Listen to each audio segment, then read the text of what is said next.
Keeping Up with Jones, the Lonnie Jones podcast adventure. I am your host, Lonnie Jones. My wife Jackie and I moved to the city of Huntsville in 1986 for me to be a youth and family minister. I have been a minister since 1980. I have served in this community as a police chaplain assigned to a SWAT team since 1992, and I've been in private practice as a licensed professional counselor since 1998. I'm also an adventure educator and an avid outdoorsman. I dabble in rock climbing and I goof around with Brazilian Jiu-Jitsu. Our life has been full of many wonderful experiences and some just outright adventures. I used to write about those things in a little church bulletin article. So now instead of asking you to read those things, we're just going to talk about them in our podcast. And as we talk about them, we're going to talk about the facts. The facts lead to concepts, and the concepts lead to application. One caveat about the facts is, for the most part, we're going to tell you the facts just as they happened. But every now and then, we're going to tell you the way other people have told us they remember it happening with a little bit of embellishment. It's all good, clean fun and for educational purposes. Thank you for listening, and we hope you enjoy Keeping Up with Jones.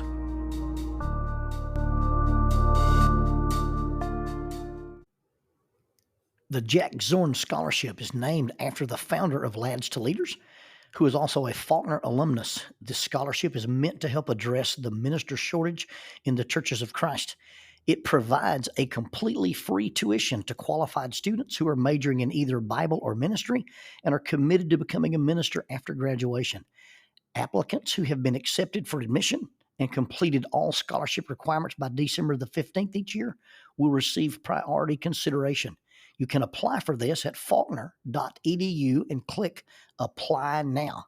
Faulkner.edu, click Apply Now, or for more information and a review of the requirements, visit faulkner.edu/Zorn, Z-O-R-N, faulkner.edu/Zorn, or contact admissions at faulkner.edu. Faulkner University is a sponsor of Keeping Up with Jones, the Lonnie Jones podcast adventure.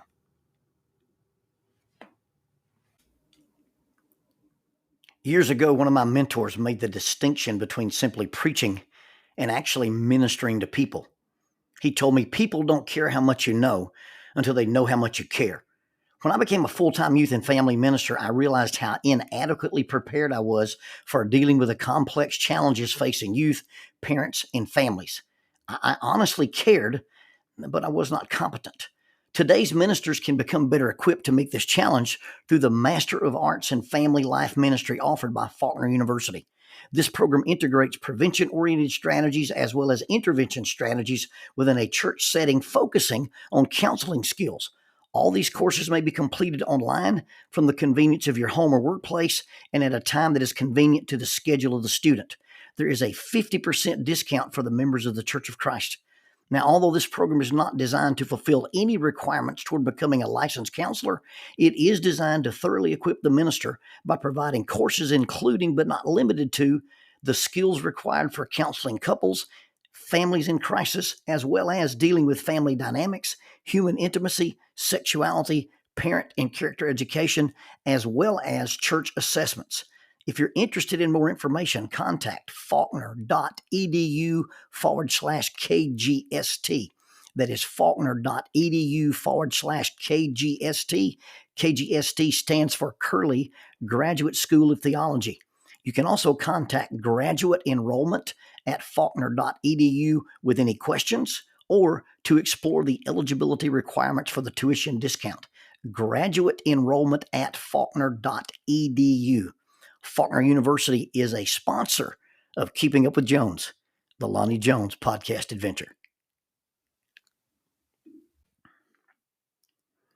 I was at Estill Fork, Alabama. We were wading in a creek behind Paint Rock Valley Lodge and Retreat.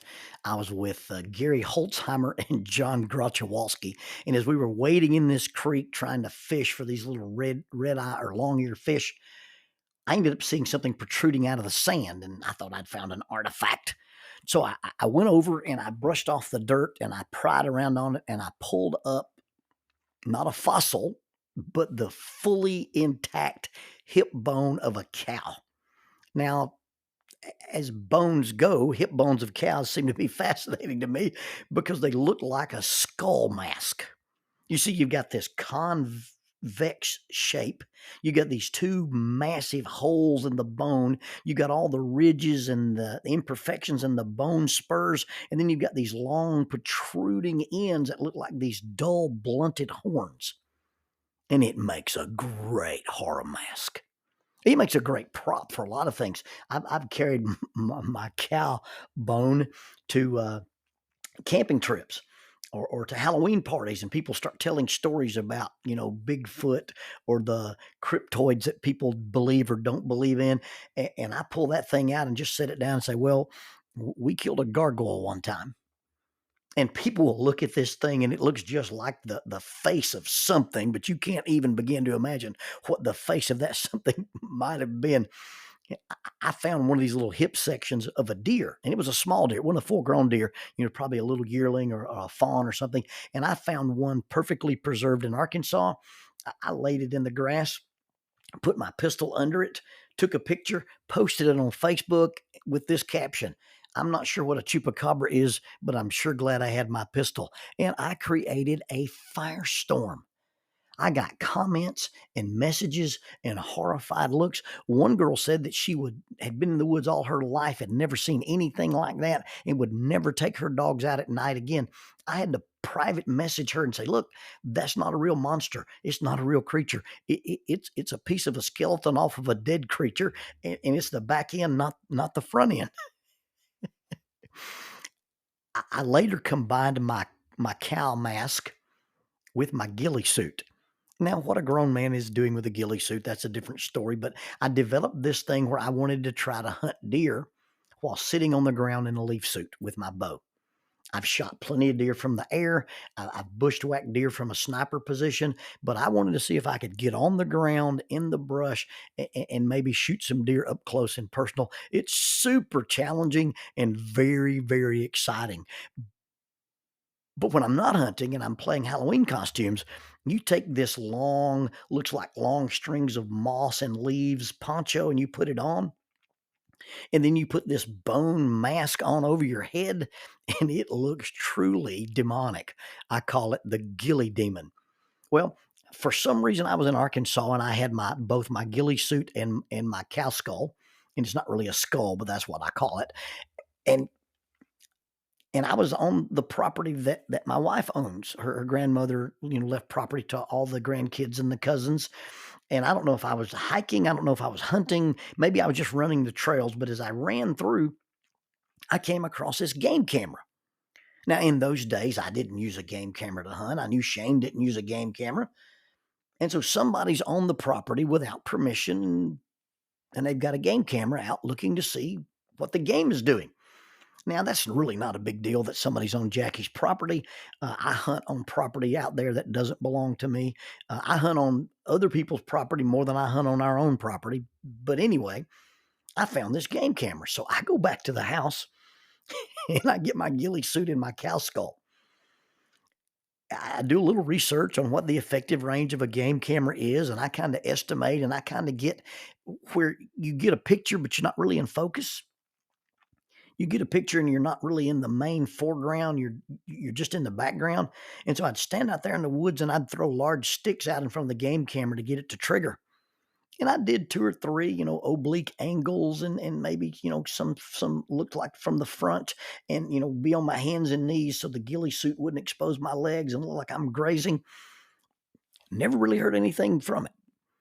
And then one day after church, I'm standing there in the foyer and my friend Avery Russell. Avery's the guy that when I first moved to Arkansas would take me take me hunting. Well, he came up to me and put his arm around me and looked at me real serious and said, do you ever go in the woods on Jackie Lynn's property? I said, yeah, sometimes I go over there and prowl around. He goes, well, let me just tell you, you should probably wear a pistol. There's something in those woods. And that's the only conversation we ever had about his game camera being on the property and me having a Halloween costume on the property at the same time. I never really got the chance to explain to him that it was just me in a costume, but he was worried about it. Now, in theory, I recognize the fact that there's activity in the woods when I'm not there. I've never owned a game camera, but knowing that if you have a game camera, you can see the things that happen when you're not there. I know things happen in the woods when I'm not there. Trails don't just magically appear. I know that when trees are lying on the ground, it means they fell when I wasn't there. Nests are built, burrows are dug, acorns are gathered, and the animals move about. They travel from here to there.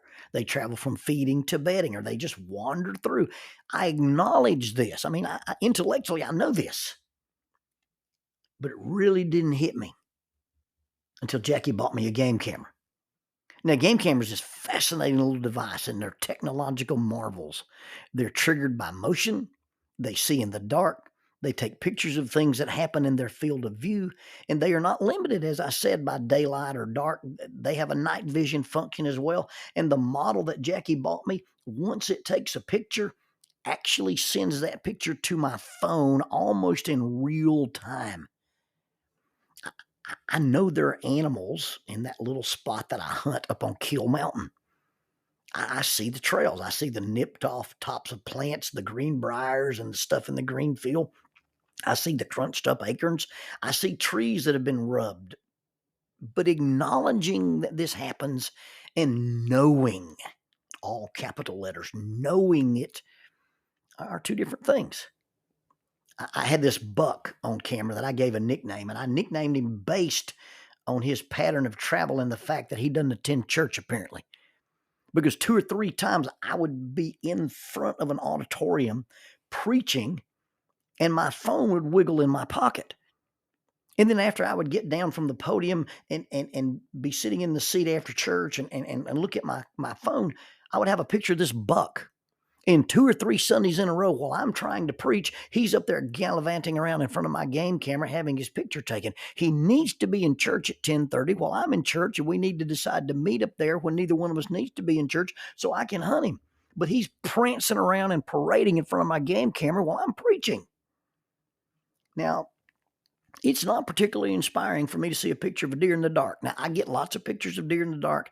I'm glad the deer come by. I like to see, if there's antlered bucks there, I like to see what's going on. What's interesting is when you see a picture of a deer in the daylight. You see, when a deer shows up in the daylight, you realize, if I'd been there today, you get up and you think, I'm not going to hunt today, or it's too windy, or it's too foggy, or whatever, and you choose not to go, and then that game camera wiggles, and you have this pit in your stomach and this hollowness in your chest, and you realize, man, if I'd only been there. You see, a lot happens when you're not there. The deer walk through and browse. That little fast hawk comes and lands in the same tree. The selfie squirrel shows up and shows out like he actually knows there's a camera there. Occasionally you see a fox walk by. You see the family of raccoons. The coyotes come through. I've seen a bobcat every now and then, and there's one guy up there who has a game camera. He's got a picture of a mountain lion on it. But the fact that I'm not present doesn't mean that the action stops. Because I'm not present doesn't mean that there's no activity. My not being present doesn't mean nothing's going on.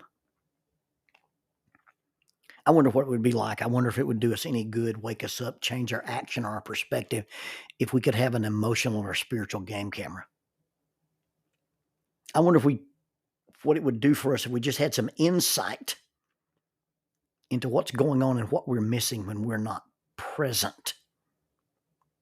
What do we miss when we're not there, when we're not engaged, when we're not paying attention? You see, there could be any number of theirs. There could represent worship or work or service opportunities or just being present with your friends or your family. Any number of theirs where we miss the opportunity to act. We miss the opportunity to do something, or we miss the opportunity to be engaged. And you see, even if we're not there, even if we're not present, these things continue to happen. Being absent doesn't stop them or prevent them. If we're not there, we're not present, we just miss them. We miss the event, we miss the opportunity. You see, an emotional or spiritual game camera would be so valuable to show us what we're missing, and that even though things go on, we would even see that what we missed. You may be reminded from time to time that you missed out, or you weren't present. But one of those days, those reminders are going to run out of batteries.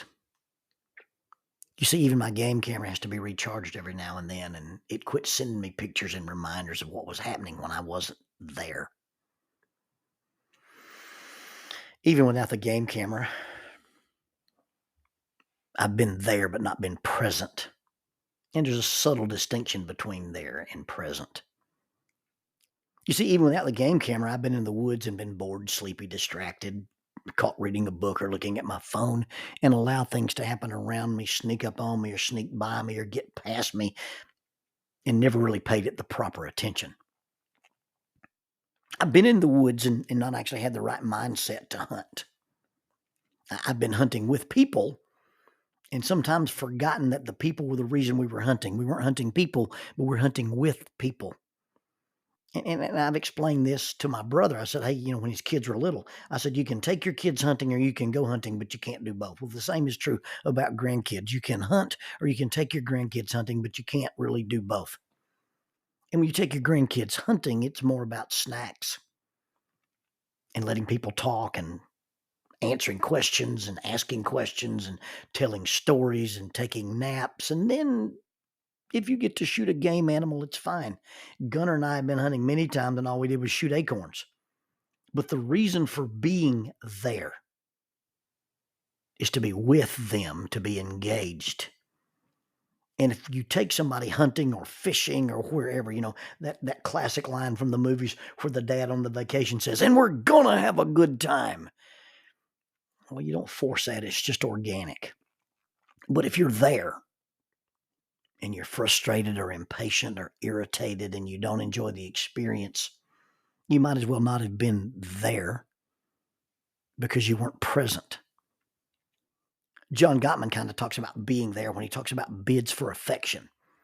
And it's not the big moments or the quality time that we miss. It's the times that we miss. Not the quality time, but the times we miss. The times we could hold hands, walk to the mailbox, ride to the store together, ask people or people ask us to engage, and we can be present with them by watching the same show, by eating at places we don't really like, but just to go there to be with them, doing something trivial. Ladies, we don't always want you to help us, but we like you to watch us when we do stuff. We like you to watch us and talk to us while we're in the shop building or making or doing or piddling. And we want to tell you about it after we've done it. That's what being present is about. Those are bids for affection. And let's admit, being in the same room is not the same as being together. Being there, being present, is about being intentional with your engagement.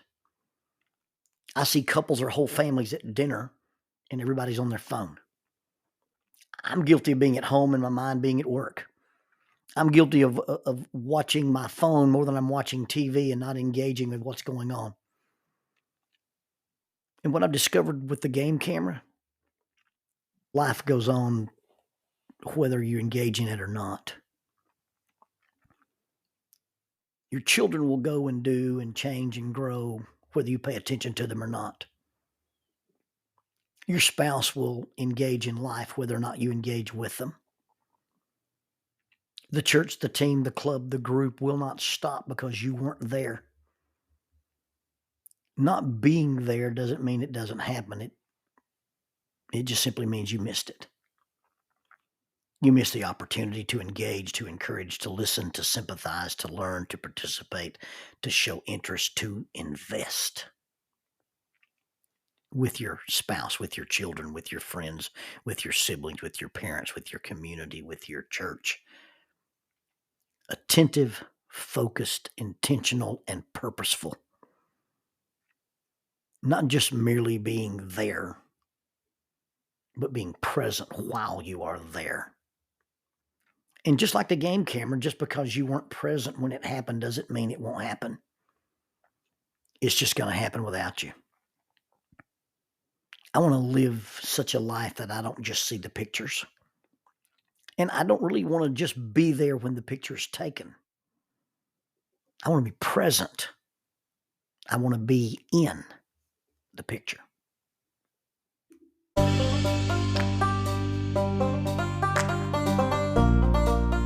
Using the tool of shortwave radio, World Christian Broadcasting literally covers the world every day with the gospel. They use 2 large curtain antennas. One is located in Anchor Point, Alaska, and the other in Madagascar. They send out messages that are recorded at their international home in Franklin, Tennessee. They make available 40 hours of broadcast every day. The broadcasts are made in English, Chinese, Russian, Spanish, Portuguese, Korean, English for Africa, and Arabic. They would love for your group to visit them. You can bring your ladies group, your youth group, or your men's group. Just give them a call at 615-371-8707, 615-371-8707, or you can go to 3Ws.worldchristian.org, find the Donate Here button, and make a financial contribution to support this work that literally covers the world every day with the gospel. World Christian Broadcasting, in cooperation with Keeping Up with Jones, the Lonnie Jones podcast adventure.